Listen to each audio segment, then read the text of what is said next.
I'm Sophia Harrison, 34, raising my amazing 10-year-old Lucas alone since his father left 6 years ago.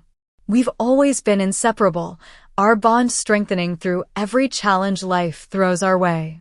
My relationship with my parents, Amanda and Robert, has always been complicated at best.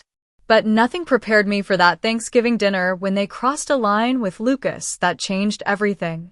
My son was already struggling with confidence after being bullied at school. Before I share what happened that night, let me know where you're watching from, and hit that subscribe button if stories about standing up for your children resonate with you. Growing up in the Harrison household meant one thing above all else: appearances mattered. My parents, Amanda and Robert Harrison, built their lives around what others thought of them. Our colonial-style home in Riverside was always immaculate, ready for impromptu visits from my father's business associates or my mother's social circle. My sister Grace and I were expected to be perfect extensions of this carefully curated image. From an early age, I struggled with my parents' expectations. While Grace excelled at everything she touched: piano recitals, debate tournaments, cheerleading, I was the dreamer, more interested in writing stories and exploring the creek behind our house than winning competitions. My parents viewed my personality as a project to fix rather than nurture. "Stand up straight, Sophia," my mother would whisper harshly at social gatherings. "Why can't you be more like your sister?" became the soundtrack of my childhood. When I met Ethan Harrison in college, he represented everything my parents weren't: warm, accepting, and genuinely interested in who I was rather than who I should be. We married young, against my parents' wishes, and Lucas came along 2 years later. For a while, everything was wonderful. Lucas was a bright-eyed, curious baby who grew into a thoughtful, sensitive toddler. But Ethan changed after losing his job at the architectural firm. The pressure of providing for us seemed to crush something inside him. The arguments grew more frequent, his absences longer. When Lucas was 4, Ethan announced he needed space and moved to Seattle for a job opportunity. The divorce was finalized 6 months later, and his visits became increasingly rare until they stopped altogether when Lucas turned 7. Lucas inherited my sensitive nature and creative spirit. At 10, he was a lanky boy with sandy brown hair that constantly fell into his eyes and a collection of freckles across his nose that multiplied every summer. Unlike many boys his age who lived for sports, Lucas found joy in art and science. He could spend hours constructing elaborate models or designing robots from spare parts. After struggling financially for years in Boston, I made the difficult decision to move back to Riverside. The teaching position at the local elementary school offered stability, and despite my reservations about being near my parents again, I believed having some family around would benefit Lucas. "You'll always have a home here," my mother said when I called to tell her about our move. But her next words revealed her true thoughts. "Maybe now we can help you get Lucas on the right track. He needs a male influence, Sophia. Your poor parenting decisions have affected that boy." The first year back in Riverside was harder than I anticipated. Lucas struggled to fit in at his new school. His interests in robotics and art made him a target for some of the more traditionally masculine boys in his grade. Coming home with tears in his eyes became a regular occurrence, though he tried to hide them from me. "Mom, why don't I like the things other boys like?" he asked one evening as I helped him with a science project. "Because you're extraordinary," I told him, pulling him close. "The world needs dreamers and thinkers like you." My sister Grace had followed our parents' life plan perfectly. She married James, a successful surgeon, and had 2 children who excelled at everything they touched. Kimberly, 12, was already being scouted for gymnastics competitions, while Dylan, 14, was the top of his class and quarterback of the junior varsity football team. Grace never missed an opportunity to highlight her children's achievements or subtly compare them to Lucas. "Dylan's coach says he has real potential for a scholarship," she mentioned during one of our rare coffee meetings. "It's so important for boys to have these outlets for their energy. Has Lucas found any sports he enjoys yet?" The pressure of these interactions, combined with my parents' constant criticism of my parenting, created a storm of anxiety that grew as the annual Thanksgiving gathering approached. Every year, the extended Harrison family converged on my parents' home for an elaborate dinner that felt more like a performance than a celebration. "We don't have to go," I told Lucas a week before Thanksgiving, giving him an out. "It's okay, Mom," he replied with a maturity that broke my heart. "Grandma and Grandpa are just old-fashioned, and I want to see Uncle Frank. He always brings cool gadgets." What Lucas didn't say, but I could read in his eyes, was his desperate desire for his grandparents' approval. Despite their coldness, he still yearned for their love, something I understood all too well from my own childhood. The night before Thanksgiving, Lucas worked late into the evening perfecting a small robot he had built from a kit Uncle Frank had given him for his birthday. It could follow simple commands and pick up small objects. The pride in his eyes as he demonstrated it for me was something I wanted to protect at all costs. "Do you think Grandpa will like it?" he asked, his voice small and hopeful. "He'd be crazy not to," I answered, praying it would be true. Thanksgiving Day arrived with unusual warmth for late November. Lucas wore his nicest button-down shirt and even allowed me to tame his perpetually messy hair with a bit of gel. The small robot was carefully packed in a shoebox, wrapped in tissue paper like the treasure it was. "You look so handsome," I told him, adjusting his collar as we stood on my parents' doorstep. The familiar knot of anxiety tightened in my stomach as I rang the bell. My mother answered, her silver blonde hair perfectly styled and her cream cashmere sweater without a wrinkle. Her eyes quickly assessed us both. "Sophia, dear, you look comfortable," she said, her gaze lingering on my simple dress. "And Lucas, my goodness, you've grown taller. Still so thin, though. Doesn't your mother feed you?" She laughed as if it were a joke, but Lucas's smile faltered. The house was filled with the familiar sense of Thanksgiving roasting turkey, cinnamon, and the distinctive smell of my mother's signature potpourri. Family members were already gathered in the living room, drinks in hand and conversation flowing. Aunt Marlene, my mother's sister, greeted us warmly. Unlike my mother, Aunt Marlene had laugh lines around her eyes and hugged with genuine affection. "Lucas, you handsome devil. Come tell your favorite aunt what you've been up to." Uncle Frank, my father's brother and the family eccentric, winked at Lucas from across the room. A retired engineer with a perpetual 5 o'clock shadow and mismatched socks, he was Lucas's favorite relative. "The young inventor arrives," he called out. "I've got something in my car for you later." My sister Grace air-kissed my cheek, her diamond earrings catching the light. "Sophia, you look well rested," she said, echoing our mother's tone. "The school must be giving you plenty of time off." Her husband James barely looked up from his phone, offering a distracted handshake. Their children, Kimberly and Dylan, were showcasing their latest achievements to my father in the corner, Kimberly performing a gymnastics move in the middle of the living room while Dylan explained something about his football statistics. "Lucas," my father finally acknowledged, looking up from his grandchildren's display. "How's school?" "It's good, Grandpa," Lucas replied eagerly. "I'm in the science club now, and I brought something to show you later." My father's expression remained impassive. "Science club, huh? Well, I suppose that's something." "Dylan here just broke the school record for passing yards." Lucas's face fell slightly, but he nodded politely. "That's really cool, Dylan." I placed a protective hand on Lucas's shoulder, guiding him toward the appetizer table. "Let's get some food, buddy. I see Grandma put out those little quiches you like." The initial small talk continued as we moved around the room.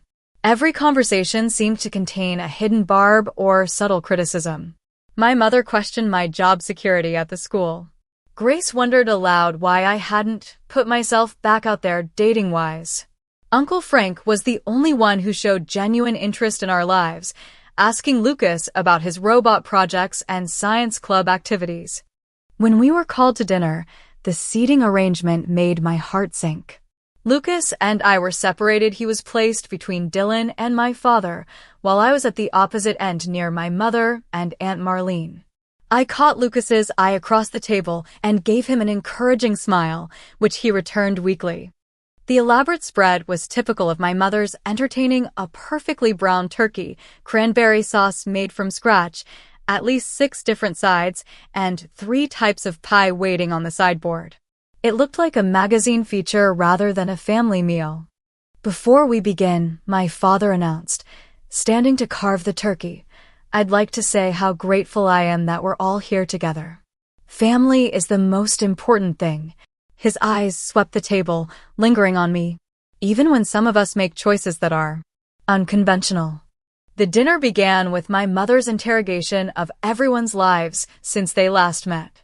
Grace and James's recent vacation to the Maldives, Dylan's football prospects, Kimberly's gymnastics competition. When the conversation turned to Lucas and me, the questions became sharper. "How are you managing financially, Sophia?" my mother asked, her voice dripping with concern that wasn't really concern. "Teaching doesn't pay much, and with Ethan being..."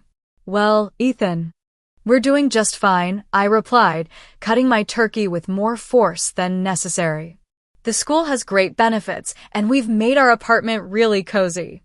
"Apartment," my mother repeated, as if the word itself was distasteful. "Well, at least it's temporary, I hope."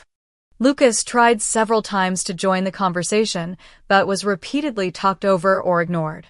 I watched him shrink a little more with each attempt, pushing his food around his plate rather than eating it.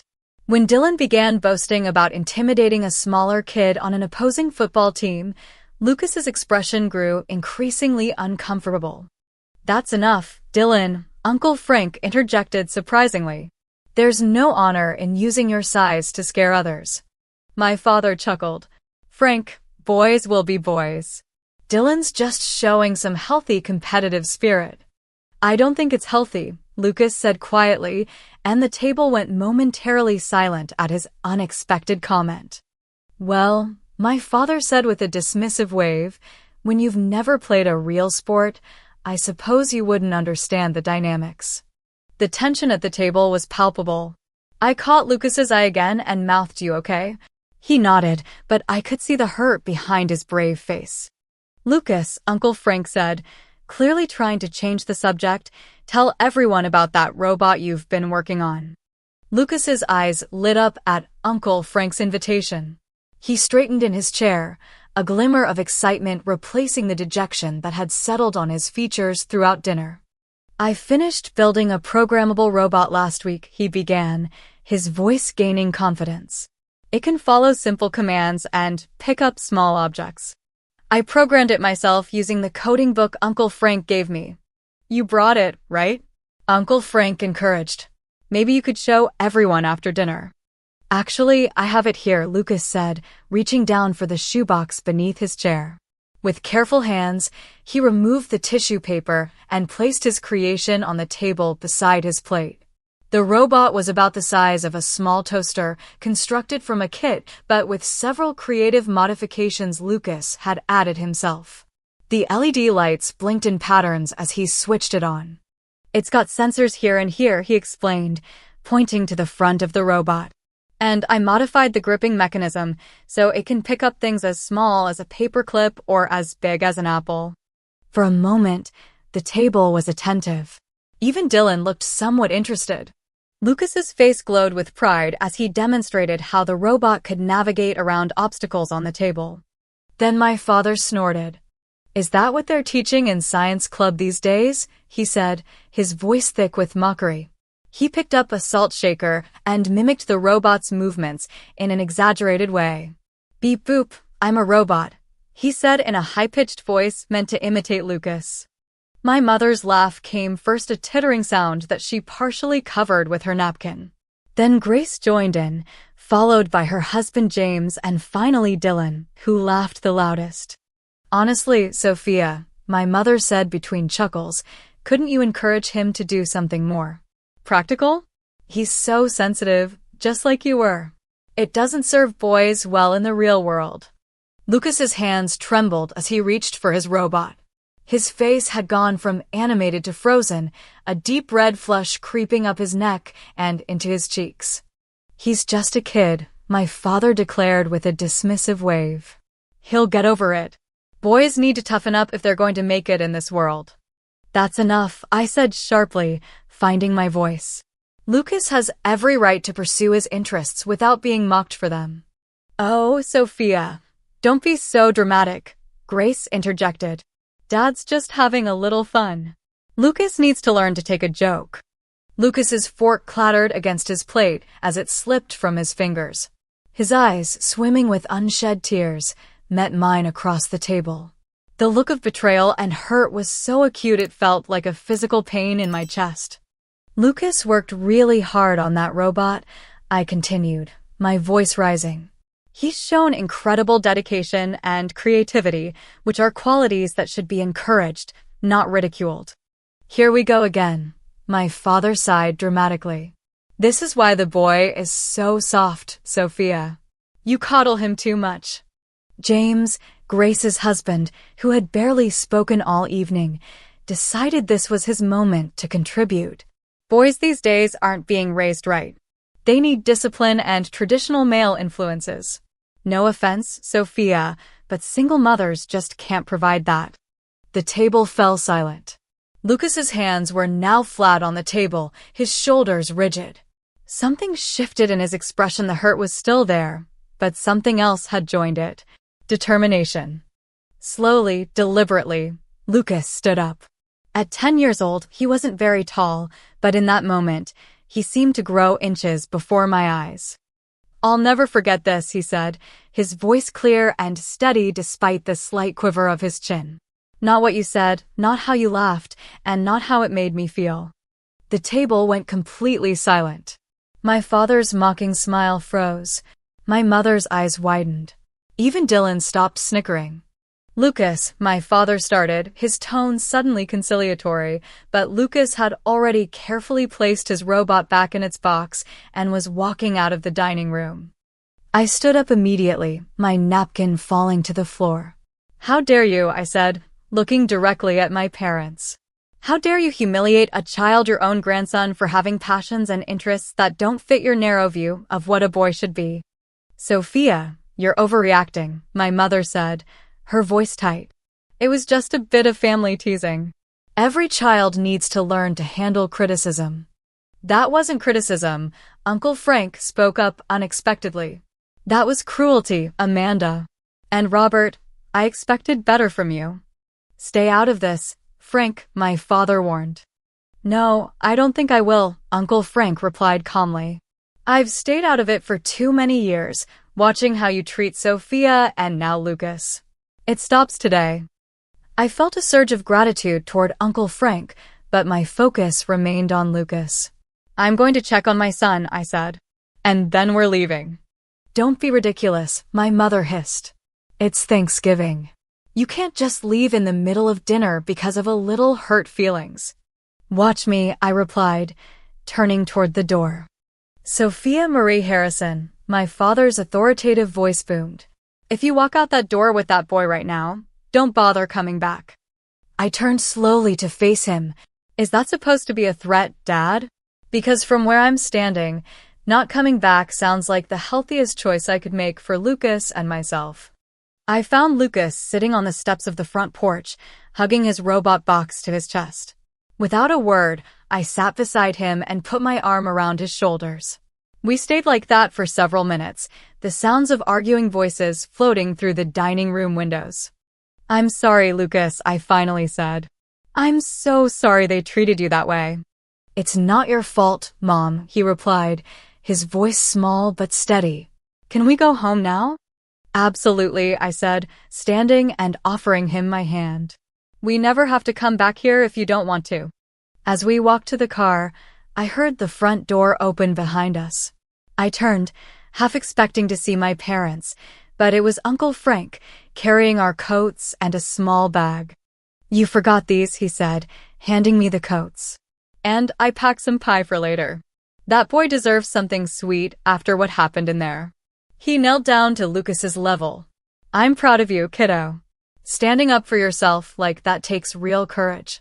More courage than anyone else showed at that table today.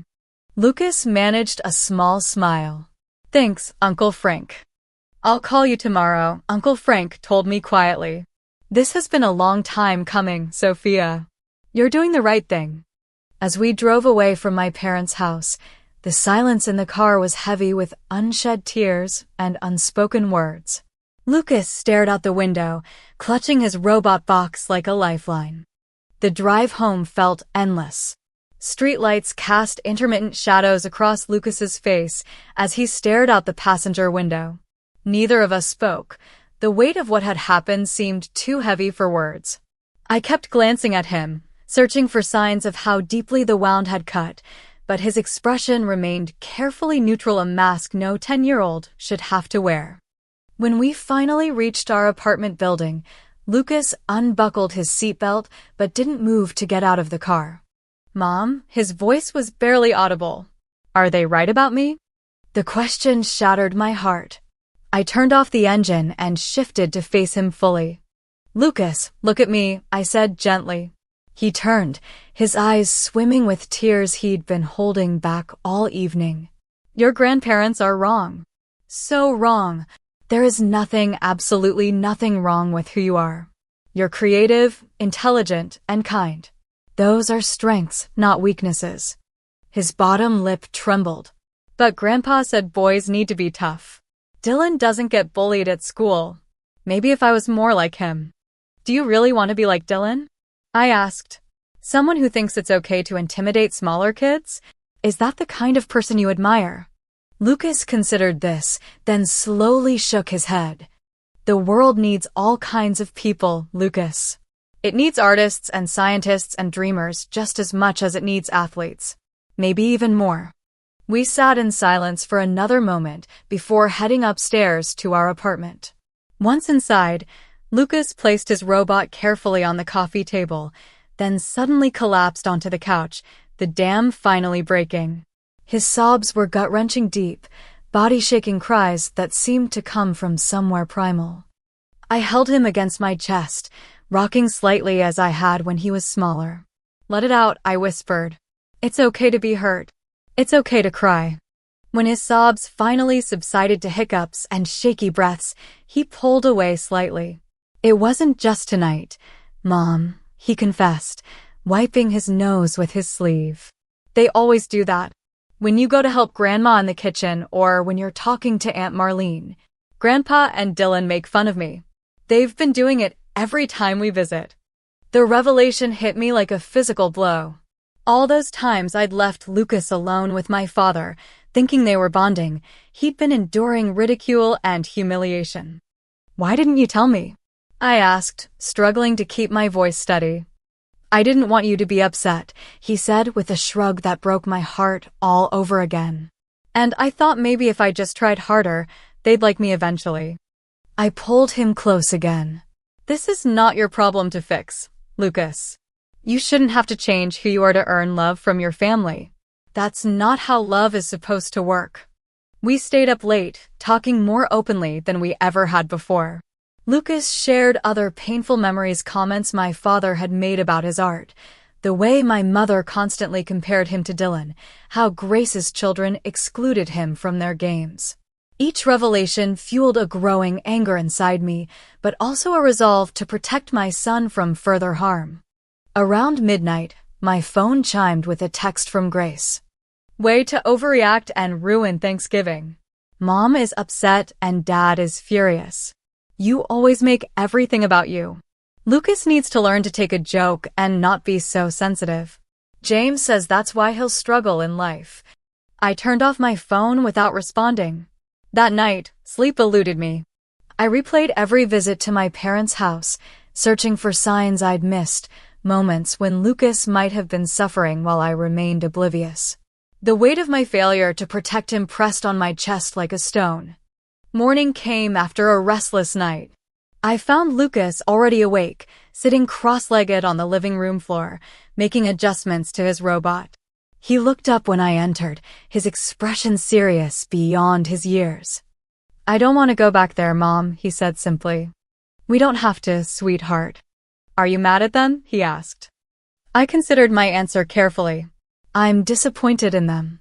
And I'm angry about how they treated you. But mostly I'm sad that they can't see how amazing you are just as you are. I was pouring coffee when the doorbell rang. Given the early hour, I knew exactly who it would be. My father rarely allowed conflicts to simmer. He preferred to impose his resolution immediately and decisively. Sure enough, when I opened the door, Robert Harrison stood in the hallway, his posture rigid and his expression stern. He was dressed impeccably as always, not a silver hair out of place. Sophia, he said by way of greeting. This has gone on long enough. Your mother is upset. Dinner was ruined, and I expect you to bring Lucas back today for leftover dinner to smooth things over. No apology. No acknowledgement of what had happened. Just the expectation that we would fall in line as we always had before. That's not going to happen, Dad, I said, my voice surprisingly steady. Not without a genuine apology to Lucas and a commitment to treat him with respect going forward. My father's expression darkened. This is ridiculous. We were just having a little family fun. The boy needs to toughen up, and you're not doing him any favors by coddling him. It wasn't fun for Lucas, I countered. It was humiliating. And he deserves better from his grandparents. Well, he'll have to get over it, my father insisted. That's what family does. We move past these things. Not this time, I said firmly.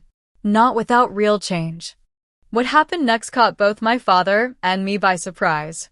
The sound of footsteps behind me made me turn, and there stood Lucas in his pajamas, clutching his robot. Hi, Grandpa, he said quietly. My father's expression softened marginally. Lucas. Good morning. I was just telling your mother that we expect you both back for dinner today. Your grandmother made your favorite pumpkin pie. I started to step in front of Lucas protectively, but he moved beside me instead, his shoulder touching my hip. I don't want to come back, Lucas said, his voice small but clear. Not after what happened yesterday. My father's eyebrows shot up, clearly not expecting direct confrontation from his 10-year-old grandson. Now, Lucas, it was just a bit of teasing. Family teases each other. It's how we show love. Lucas shook his head slowly. That's not love, Grandpa. It hurt me. It always hurts me when you and Dylan make fun of the things I like. We're just trying to help you grow up to be a strong man, my father insisted, his tone becoming patronizing. The world isn't kind to sensitive boys. Maybe the world should be kinder. Then, Lucas replied, looking directly at his grandfather. My science teacher says my robot design was one of the most creative she's seen. My art teacher put my drawing in the school showcase. The things you laugh at are the things other people think are good about me. My father's mouth opened and closed, momentarily at a loss for words. I placed my hand on Lucas's shoulder, overwhelmed with pride at his articulate defense of himself. Lucas, I understand you're upset, my father finally said, switching tactics. But family is family. We stick together no matter what. Your grandmother and I have certain expectations, and one of them is that we don't hold grudges. I'm not holding a grudge, Lucas said thoughtfully. I just don't want to be around people who make me feel bad about myself. Mom says I shouldn't have to earn love by changing who I am. My father's face reddened. Sophia, this is your influence. You're turning him against us with these modern parenting notions. No, Dad, I interjected. I'm teaching him self-respect and boundaries. Something I wish I'd learned much earlier in life. This is absurd, my father huffed. Robert Harrison's family does not do boundaries. We are loyal to each other above all else. Even when that loyalty hurts someone? Lucas asked, genuine curiosity in his voice. My father stared at Lucas as if seeing him for the first time. You don't understand adult matters, boy. This conversation is between your mother and me. But it's about me, Lucas persisted. Shouldn't I get a say in how people treat me? The simple logic of a child seemed to stump my father momentarily. Then his expression hardened again. Sophia, this has gone far enough. Either you bring Lucas to dinner today and we put this nonsense behind us, or you'll both regret it. Family loyalty isn't optional. I felt a calm certainty settle over me. You're right about one thing, Dad. Family loyalty isn't optional. I'm being loyal to my family right now, to Lucas and myself. We deserve respect, not ridicule. We deserve love without conditions. This is your final answer? My father demanded. It is, I confirmed. Until you're ready to truly see and accept Lucas for who he is, not who you want him to be, we won't be coming back. Then you've made your choice, he said coldly. Don't expect your mother and me to bail you out next time you're struggling financially or need help with the boy. You're on your own. We always have been, I replied softly. Lucas reached for my hand as I gently closed the door on my father's thunderous expression. The finality of the soft click seemed to echo in our small apartment. Are you okay, Mom? Lucas asked, concern evident in his eyes. I knelt down to his level. I'm more than okay, Lucas. I'm proud. Proud of you for standing up for yourself, and proud of us for choosing what's healthy over what's familiar. What happens now? He asked. Now, I said, smiling despite the heaviness in my heart, we make our own Thanksgiving traditions.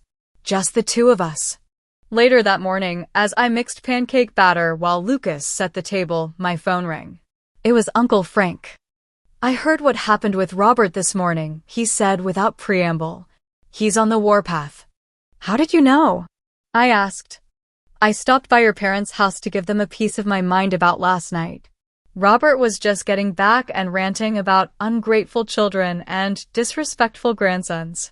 Uncle Frank's chuckle held no humor. I wanted to check that you and Lucas are okay. We're managing, I said, watching Lucas carefully arrange two place settings at our small kitchen table. It was harder than I expected, standing up to him like that. 68 years I've known my brother, Uncle Frank sighed. And in all that time, I've never seen him admit he was wrong about anything. But Sophia, that doesn't mean you're not right. What you did today took courage. Lucas was the brave one, I said. That's because he has you showing him how it's done, Uncle Frank replied. Listen, I'm having my own little rebellion against the Harrison family regime. I'm going to order Chinese food and watch football in my underwear instead of attending the leftovers dinner. How about I bring some food over to you two later? For the first time since the disastrous dinner, I felt a genuine smile spread across my face. We'd like that very much. Throughout the day, messages continued to arrive. A series of texts from my mother alternating between guilt trips and veiled threats. A surprisingly thoughtful email from Aunt Marlene acknowledging how poorly Lucas had been treated and apologizing for not speaking up. A terse voicemail from Grace reiterating that I was overreacting. I responded to none of them, focusing instead on creating a new kind of day with Lucas. We built a blanket fort in the living room, baked cookies, and watched his favorite science fiction movies. When Uncle Frank arrived with enough Chinese food to feed a small army, we welcomed him into our makeshift celebration. To new traditions, Uncle Frank toasted, raising his glass of soda. To being ourselves, Lucas added, clinking his glass against his great-uncle's. As I watched them laugh together, something tight and painful that had lived in my chest for as long as I could remember began to loosen. For the first time, I could see clearly that family wasn't defined by blood or obligation, but by respect, acceptance, and genuine love. And by that definition, our little gathering of three was more of a family than anything I'd experienced in my parents' grand house. The week following Thanksgiving unfolded in unexpected ways. My phone continued to buzz with messages from family members, but I maintained my distance, needing time to process what had happened and determine the best path forward for Lucas and me. On Monday afternoon, I scheduled an appointment with Dr. Alicia Wright, a family therapist recommended by the school counselor. I sat in her warmly lit office, surrounded by plants and calming artwork, and poured out the entire story. What you're describing is a pattern of emotional dismissal that likely goes back generations in your family, Dr. Wright explained after listening intently. Breaking these patterns isn't easy, but it's absolutely possible, especially when the motivation is protecting your child. I just don't know if I'm doing the right thing, I admitted. Cutting them off completely feels so final. Setting boundaries isn't the same as cutting people off, she clarified. Boundaries communicate what you will and won't accept in how you're treated. The ball is then in their court to respect those boundaries or not. Over the next hour, Dr. Wright helped me craft a clear set of boundaries for my parents and sister. We scheduled another session for the following week, with the possibility of including Lucas in future meetings if he felt comfortable. That evening, Lucas's science teacher, Mrs. Finley, called with news that surprised us both. Lucas has been different at school this week, she said. More confident, more willing to share his ideas in class. Whatever you're doing at home, it's working. I hung up feeling a mixture of pride and sadness, proud of Lucas's resilience, but sad that it had taken such a painful experience to catalyze his growth. A few days later, an unexpected letter arrived in the mail. It was from Aunt Marlene, handwritten on her personal stationery. Dear Sophia and Lucas, it began. I've been reflecting deeply on what happened at Thanksgiving, and I feel compelled to offer my sincere apology. I witnessed the humiliation of a child and remained silent. There is no excuse for that. The Harrison family has long perpetuated patterns of criticism disguised as character building, and I've been complicit in it.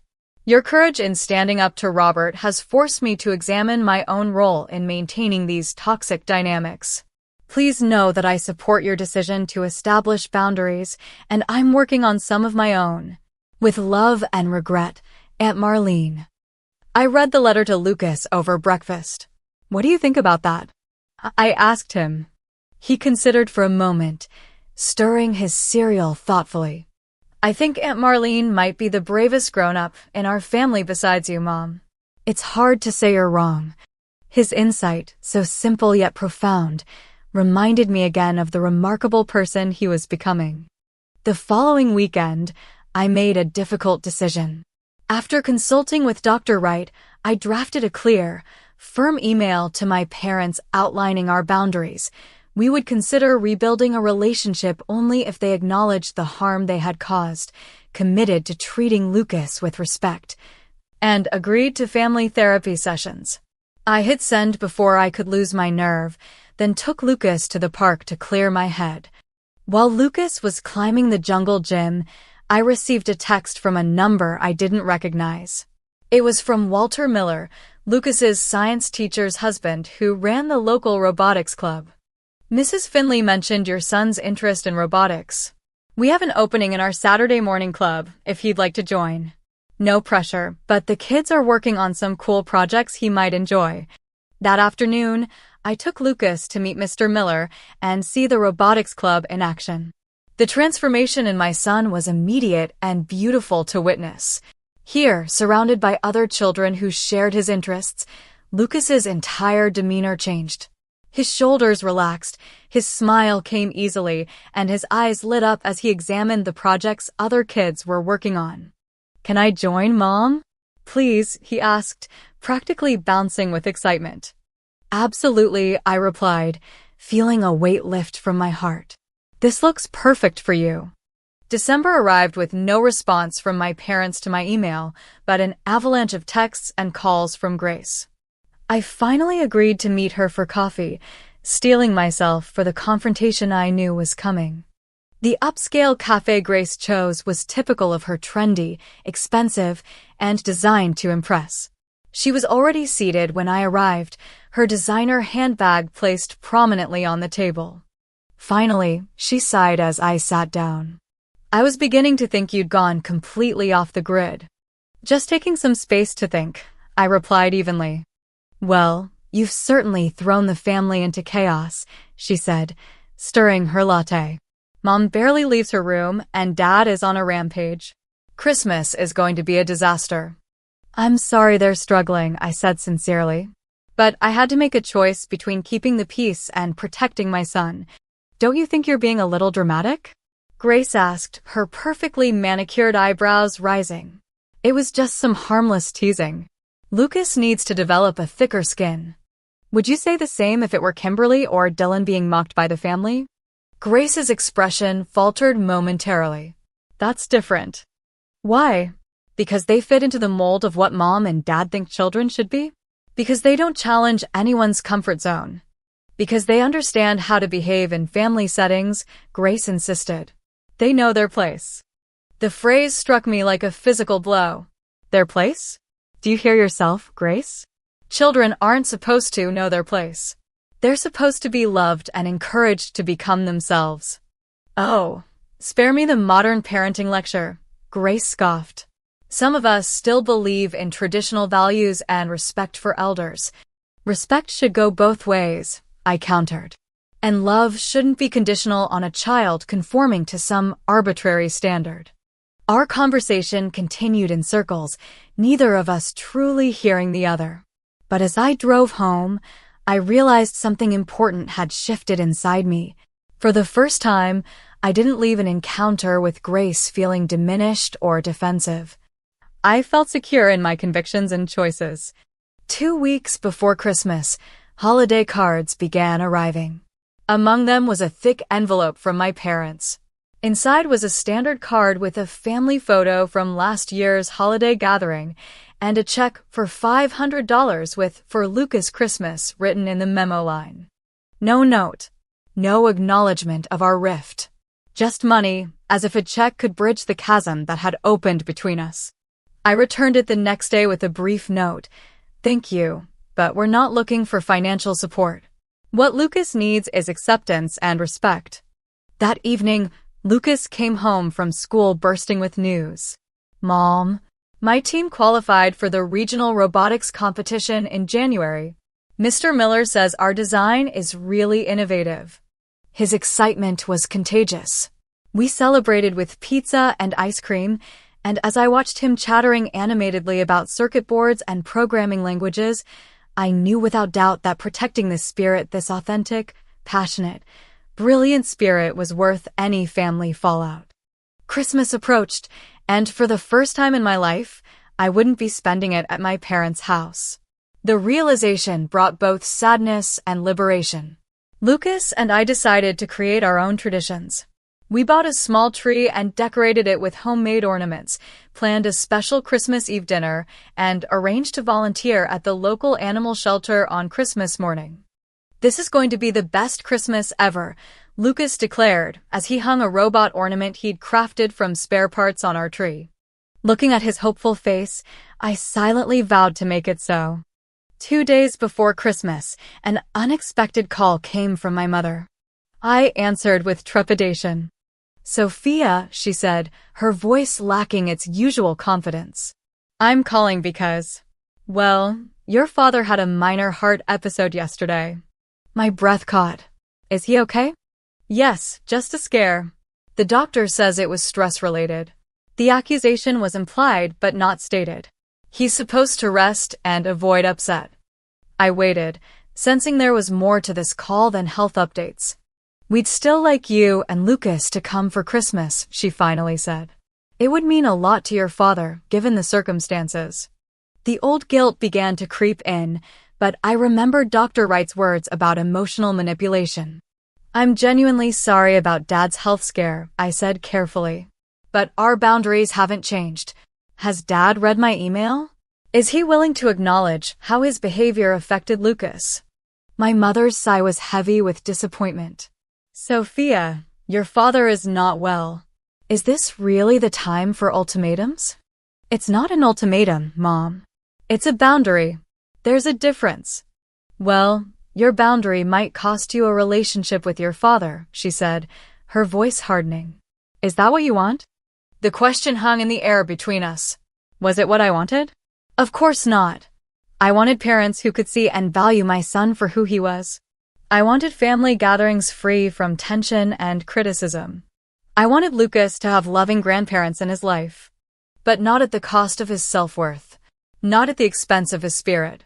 What I want, I said slowly, is for Dad to get well. And for both of you to consider whether having a relationship with your grandson is worth examining your own behavior. The choice isn't mine alone to make. After hanging up, I sat in the quiet of our apartment, emotions swirling. The weight of family expectations and patterns was heavy, but for the first time, I felt strong enough to carry it without buckling. 3 months after the Thanksgiving incident, Lucas stood nervously beside his science fair display at Riverside Elementary. His robot, now significantly upgraded, sat proudly on the table surrounded by charts explaining its design and function. The judges were making their way through the exhibits, clipboards in hand. "You've got this," I whispered, giving his shoulder a squeeze. "No matter what happens, I'm incredibly proud of you." Lucas nodded, taking a deep breath. When the judges reached his table, he launched into his explanation with confidence I hadn't seen before the Thanksgiving confrontation. He answered their questions thoughtfully, demonstrating his robot's capabilities with steady hands. That afternoon, when they announced the winners, Lucas's name was called for first place in the engineering category. The smile that broke across his face as he accepted his trophy was worth every difficult moment of the past months. "I did it, Mom," he exclaimed as he ran back to me, trophy clutched tightly in his hands. "You sure did," I replied, pulling him into a hug.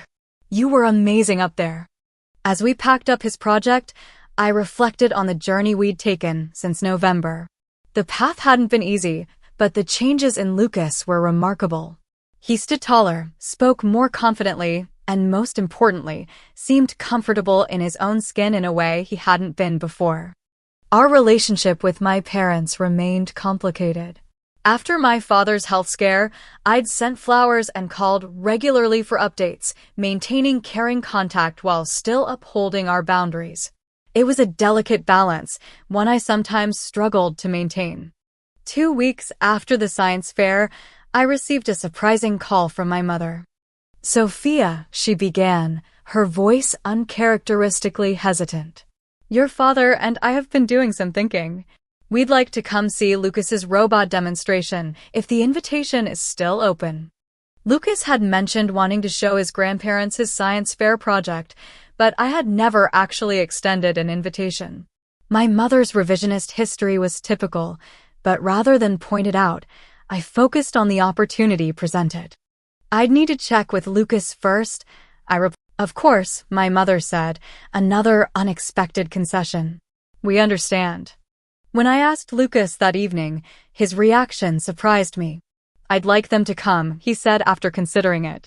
"But I don't want them to say mean things about my robot again." "I'll make sure they understand that," I promised. The following Saturday, my parents arrived at our apartment. My father looked thinner than I remembered, his normally commanding presence somewhat diminished. My mother carried a gift bag. "Hello, Sophia," my father said formally. "Thank you for having us." The stiff greeting was a far cry from his usual confident declarations, but it was a start. Lucas emerged from his room, robot in hand. "Hi, Grandma. Hi, Grandpa," he said cautiously. "Lucas," my mother stepped forward, offering the gift bag. "We brought you something." Inside was a sophisticated robotics kit, the kind Lucas had mentioned wanting months ago. "Thank you," he said, genuine appreciation in his voice despite his lingering wariness. "Your mother tells us you won a science fair," my father said, making an effort to sound interested. "We'd like to see your project, if that's all right." Lucas glanced at me, and I nodded encouragingly. He set up his robot on the coffee table and began explaining its features and functions. I watched my parents closely, alert for any signs of dismissal or mockery. But something had shifted. They listened attentively, asked appropriate questions, and when Lucas demonstrated the robot's capabilities, my father actually looked impressed. "That's remarkable engineering for someone your age," he said when Lucas finished. "You must have put a lot of work into this." Lucas's face lit up at the genuine praise. "I did. Mr. Miller from Robotics Club helped me with some of the programming, but I designed and built it myself." "You should be proud," my mother added. "It's quite an accomplishment." The visit continued with cautious conversation, like people speaking different languages, trying to find common ground. Before they left, my father asked to speak with me privately. In the kitchen, away from Lucas and my mother, he cleared his throat uncomfortably. Sophia, I want you to know that I've been seeing someone. A doctor. For emotional issues. The admission clearly cost him. After my heart episode, the cardiologist suggested it might help with stress. I was stunned into silence. My father, Robert Harrison, who believed therapy was for the weak, was seeing a therapist. He says I have something called rigid thinking patterns, my father continued with a frown. And that my generation was taught to suppress emotions rather than express them. It's all rather new age for my taste, but he paused, looking uncharacteristically vulnerable. I don't want to lose my relationship with you and Lucas. It wasn't an apology, but coming from my father, it was an extraordinary concession. That means a lot to hear, Dad, I said carefully. Would you be open to a family session sometime? With Lucas and me? He nodded stiffly. If that's what it takes.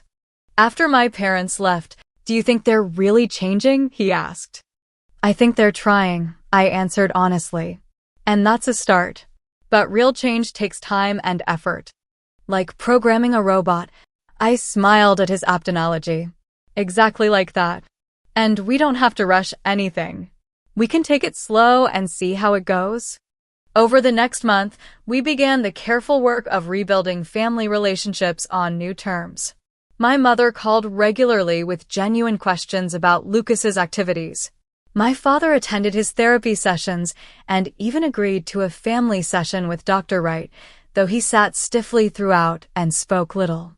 Grace remained distant, uncomfortable with the shifting family dynamics that challenged her worldview.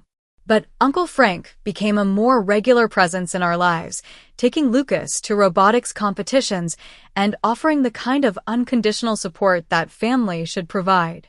In late April, Lucas's robotics team qualified for the state competition. When I mentioned it during a phone call with my mother, she immediately said, "We'd like to attend, if that's all right with Lucas." The competition was held in a large convention center 2 hours away.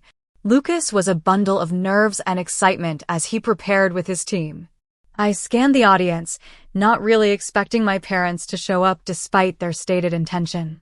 But there they were, sitting awkwardly in the bleachers, my father consulting the program with a furrowed brow. When they spotted us, my mother waved tentatively. "Your parents came," I told Lucas, pointing them out. He took a deep breath. "Is it okay if I go say hi before we start?" Of course, I assured him. I watched as he walked over to my parents. My father, after a moment's hesitation, put his hand on Lucas's shoulder, not the crushing grip of dominance he'd used in the past, but a gentle touch of support. My mother actually hugged him, something I rarely saw her do. Lucas returned to his team. His team didn't win the competition, placing third in their division. But as we gathered afterward, Lucas surrounded by his teammates and my parents standing somewhat uncertainly to the side, I realized we had all won something more important. "I've been thinking," Lucas said as we drove home that evening, my parents following in their car to join us for dinner, "about what happened at Thanksgiving and everything since then." "What have you been thinking?" I asked. "That it's okay to love someone but still not accept how they treat you," he said. "And that sometimes people can change if you give them a chance, but you don't have to let them hurt you while you're waiting." Tears pricked my eyes at his wisdom. "That's exactly right, Lucas. That's what setting boundaries is all about." "And Mom," he added, looking out at the passing landscape, "thanks for standing up for me that day. It helped me learn how to stand up for myself." In that moment, I understood the profound truth that had been revealed through our painful family journey. Standing up for our children doesn't just protect them in the moment, it teaches them to protect themselves for a lifetime. That night, the journey wasn't over. My parents still struggled with old habits. Grace remained resistant to change. But we were moving forward on a foundation of mutual respect rather than fear and obligation. As parents, we often focus on teaching our children about the world, but sometimes the most important lessons come when they watch us navigate it ourselves, when they see us set boundaries, demand respect, and choose authentic relationships over comfortable patterns. What's your experience with family boundaries? Have you ever had to stand up for your child against other family members? I'd love to hear your stories in the comments below. And if this resonated with you, please like and subscribe to join our community of parents committed to breaking unhealthy cycles and building stronger families. Thank you for being here with me today, and remember, sometimes the bravest thing we can do for our children is to show them how to be brave for themselves.